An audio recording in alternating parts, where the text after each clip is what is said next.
बिहार का एक ऐसा गांव जहां दिवाली के बाद दिखता है मौत का मंजर। सैकड़ों मवेशी हो जाते हैं हमेशा के लिए मौन। गांव का बथान हो जाता है सूना। भागलपुर का एक गांव ऐसा भी है जहां दीपावली के बाद सैकड़ों मवेशियों की मौत हो जाती है। इस गांव के पशुपालकों को लाखों का नुकसान सहना पड़ता है। दरअसल आपको बता दें कि जिले के कोयली खुटहा में हर वर्ष दीपावली के बाद अचानक से पशुओं की मृत्यु तेजी से होने लगती है।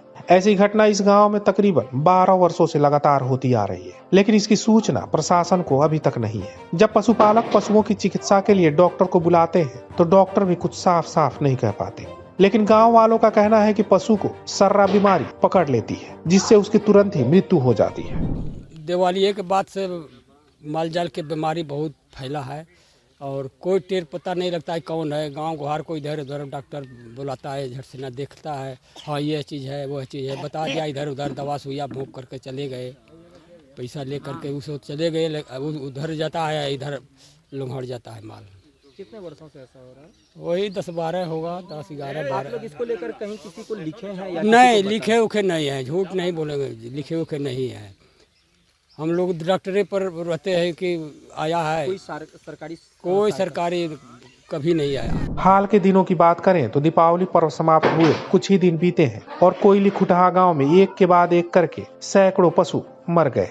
अभी तक इस साल आंकड़े के हिसाब से 200 से ज्यादा पशुओं की मृत्यु हो चुकी है और यहाँ के सभी पशुपालक की बात करें तो इस गांव में इस वर्ष करोड़ों का नुकसान हो चुका है। ऐसा देखा जाता है कि जब मौसम बदलने लगता है तो यह सर्रा रोग तेजी से पशुओं में पनपने लगता है और दर्जनों गाँव में पालतू पशुओं को सर्रा रोग अपनी चपेट में ले लेता है। इससे पशुपालक परेशान हो जाते हैं। यूं तो सर्रा रोग हर सीजन में होता है और सबसे अधिक भैंसों को अपनी चपेट में लेता है, लेकिन बदल रहे मौसम में सर्रा रोग तेजी से फैल रहा है। इससे पशुपालकों को सजग, सचेत और सतर्क होना चाहिए और इसकी जानकारी प्रशासन को भी देनी चाहिए, जिससे वह संज्ञान ले और इस पर ठोस कदम उठाकर उचित व्यवस्था करें। पशु चिकित्सक ने बताया कि सर्रा रोग पशुओं में डास व टेविनस मक्खी के काटने से होता है। यह मक्खी एक रक्त परजीवी मक्खी है। यह एक पशु से दूसरे पशुओं में रोग को फैलाता है। वहीं उन्होंने बताया कि यह रोग पालतू पशुओं में ज्यादा पाया जाता है, जैसे गाय, भैंस, घोड़ा, भेड़, बकरी, कुत्ता, ऊंट और हाथी में इसका लक्षण देखा जाता है। वहीं उन्होंने जोर देते हुए कहा कि यह रोग सबसे अधिक भैंस को प्रभावित करता है। अनुमान लगाया जा रहा है कि कोयली खुटहा गांव में डास व टेवेनस मक्खी का प्रकोप बहुत ज्यादा है,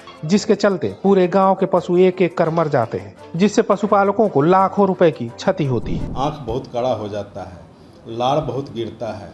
ये कई इसमें डिजीज़ हैं जिसमें ऐसा कंडीशन होता है, तो वो तो स्पॉट पर उस समय अगर बुलाया जाए तो टेस्ट करके भी हम लोग पता कर पाएँ या अंदाज से भी दे पाएँ।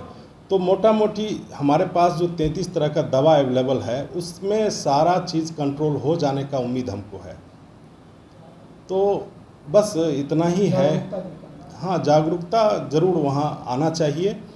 वैसे एक बार तो अब हम अपनी टीम के साथ जाएंगे ही कि क्या बात है वहाँ, पहले पता ही नहीं था, वो कभी हॉस्पिटल गए ही नहीं, तो अब ज़रूर जाएंगे और आगे देखते हैं क्या डिजीज़ है, क्यों ऐसा होता है, उसके बाद ही आपको बता पाएंगे। भागलपुर जिला के कोयली खुटहा गांव के पशुपालक सुभी ठाकुर और अशोक कुमार कहते हैं कि जैसे ही दीपावली पर्व जाता है वैसे ही पशुओं में एक बीमारी होती है। वह अचानक खाना छोड़ देते हैं और तेजी से उसका शरीर कपकपाने लगता है। जब तक डॉक्टर को बुलाता हूं तब तक बहुत देर हो चुकी होती है। मवेशी मर चुका होता है। हम लोग तकरीबन 10 से 12 वर्षों से अपने बथान पर पशुओं को जिंदा नहीं देख पाते। कई वर्षों से हम लोगों को इससे लाखों लाख की क्षति हो चुकी। प्रशासन इस पर संज्ञान ले तो इस रोग से निजात मिल सकेगा और पशुपालक को किसी तरह का नुकसान नहीं सहना पड़ेगा और मवेशी भी स्वस्थ रहेंगे।